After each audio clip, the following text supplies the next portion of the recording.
আমার চ্যানেলে আমি পরপর বয়স অনুযায়ী অর্থাৎ 6 মাস, 7 মাস, 8 মাস এরকমভাবে বয়স ভেদে বাচ্চাদের খাদ্য তালিকা নিয়ে হাজির হয়েছি। আজকে বলবো 9 মাসের বাবুর খাদ্য তালিকা। আগে 6 মাস, 7 মাস এবং 8 মাস যেভাবে আমরা খাবার চালিয়েছি ঠিক তার থেকে একটু আলাদাভাবে এবার 9 মাসের খাবার হবে। 9 মাসে যখন খাবারটা দেবো তখন মাথায় রাখবো যে এবার আমি বেবিকে কিন্তু 3 বার খাবার দেবো, অর্থাৎ সকাল, দুপুর আর রাত্রি 7টার সময় একটা আমি হেভি মিল দেবো। তো এই 3 বার খাবারের মাঝে আমি যেমন ফর্মুলা মিল্ক বা ব্রেস্ট মিল্ক খাওয়াচ্ছিলাম সেরকম খাবে। তার সঙ্গে সঙ্গে এবার বলে দিই যে খাবারের ঘনত্বটা কেমন হবে। আগের থেকে একটু দানাদার রাখবো, এবার আর ব্লেন্ড করে দেবো না, এবার স্ম্যাশ করে দেবো আর একটু দানা দানা খাবার রাখবো। তার সঙ্গে কি করব, অবশ্যই আগের মাসে যেমন খাবার দিচ্ছিলাম তার থেকে 1 চামচ বা 2 চামচ এখন একটু আমি বেশি দেবো পরিমাণে। এই অসম্ভব গরমে চাপাচাপি কখনোই করব না, কিন্তু চেষ্টা করব যেন আগের থেকে 1 চামচ বেশি খাই। এর সাথে সাথে বলবো, যেমন আগেও বলেছি, জল এই 9 মাসের বাবুদেরকে আপনি সারাদিনে 200 থেকে 210 ml পর্যন্ত জল খাওয়াবেন।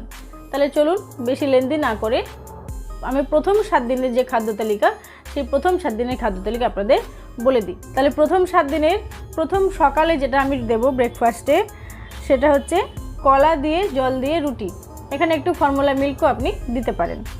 দুপুরবেলায় ভাত আর মুসুর ডাল সেদ্ধ। রাত্রিবেলায় ভেজিটেবল স্যুপ, এমন নয় যে ভাত রুটিই খাওয়াতে হবে, ভেজিটেবল স্যুপ।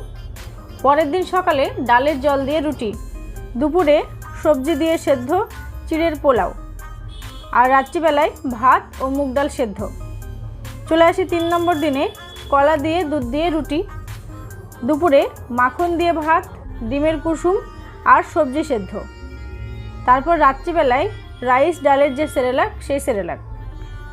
পরের দিন ওটস সুজি সেদ্ধ 2:1 অনুপাতে। এরকম আপনি খাদ্য তালিকায় খেয়াল করেছেন যে 2:1 অনুপাতে কী করব, সুজি এবং ওটস দিয়ে খাবার বানিয়ে দেব। দুপুরে দেব ফোড়ন দিয়ে মিষ্টি আলু, মুগ ডাল, সবজি সেদ্ধ, আর রাত্রে দেব ভাত ও মুসুর ডাল সেদ্ধ। 5 নম্বর দিনে টমেটো দিয়ে মুগ ডালের স্যুপ আমি 1 বাটি দিয়ে দিলাম একটু গাঢ় করে। দুপুরে ভেজিটেবল খিচুড়ি। খিচুড়ি কীভাবে বানাবেন সেটা নিয়ে আমার চ্যানেলে অলরেডি ভিডিও দেওয়া আছে, একবার দেখে নেবেন। রাত্রিবেলায় দুধ রুটি।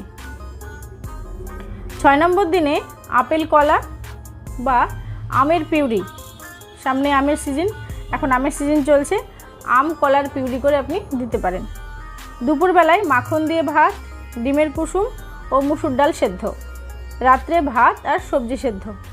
7 নম্বর দিনে কলা দিয়ে চিড়ে সেদ্ধ, দুপুরে লাউ দিয়ে মুগ ডাল ও রুটি বা ভাত, আর রাত্রে দুধ ভাত। এই 9 মাসের যে খাদ্য তালিকা সেখানে মাথায় রাখবেন এই সময় আমরা আমিষ দেব, প্রোটিন দেব এবং মাখন, বাটার এগুলো আমরা সবই টুকটুক করে দিতে পারবো। কারণ কি, ডিমও দিতে পারবো এই সময় বাচ্চাকে সায়েন্টিফিক ওয়েতে যদি আপনি খাওয়ান তাহলে তাকে সব রকম খাবারই, সমস্ত কিছু সমৃদ্ধ খাবার তাকে একটু একটু করে দিতে অভ্যাস করুন। তাহলে কি হবে, তার শরীরটা সব দিক থেকে ব্যালেন্স থাকবে। তো এই 7 দিনের যে খাদ্য তালিকা আমি দিলাম এটা আপনি স্ক্রিনে পাবেন। এই 7 দিনের খাদ্য তালিকায় আপনি ঘুরিয়ে ফিরিয়ে আরও 23 দিন অর্থাৎ 1 মাস জুড়ে এই খাদ্য তালিকাটা ঘুরিয়ে ফিরে আপনি খাবারের মধ্যে রাখুন। এমন নয় যে আমার খাদ্য তালিকাটাই আপনাকে বাচ্চাকে জোরপূর্বক দিতে হবে। কি করবেন, আপনার যে খাদ্য তালিকা তার সঙ্গে আমার খাদ্য তালিকাটা মিলিয়ে নিয়ে একটা খাদ্য তালিকা বানিয়ে খাওয়ান। আমারটা কেন ফলো করবেন, কারণ আমার খাদ্য তালিকাটা পুরো সম্পূর্ণ সায়েন্টিফিক ওয়েতে বানানো আছে যাতে আপনার বেবি সম্পূর্ণ পুষ্টিটা পায়। আমার বেবিকে আমি এইভাবেই খাওয়াতাম, ঈশ্বরের কৃপায় সে সুস্থ এবং স্বাভাবিক, তার সঙ্গে তার ওয়েটও ঠিকঠাক আছে। তাই আপনারাও এটা মেনটেন করে চলতে পারেন। ভালো থাকবেন, বাচ্চাকে পরিমিত পরিমাণ খাওয়ান, তার মধ্যে সমস্ত পুষ্টি উপাদান যেন থাকে সেটা মাথায় রাখবেন। নিজেও ভালো থাকবেন, ছোট্ট পুচকেদেরও খেয়াল রাখবেন। আবারও দেখা হবে অন্য কোনো ভিডিওর মাধ্যমে। ততক্ষণ পর্যন্ত বিদায় নিচ্ছি, ধন্যবাদ।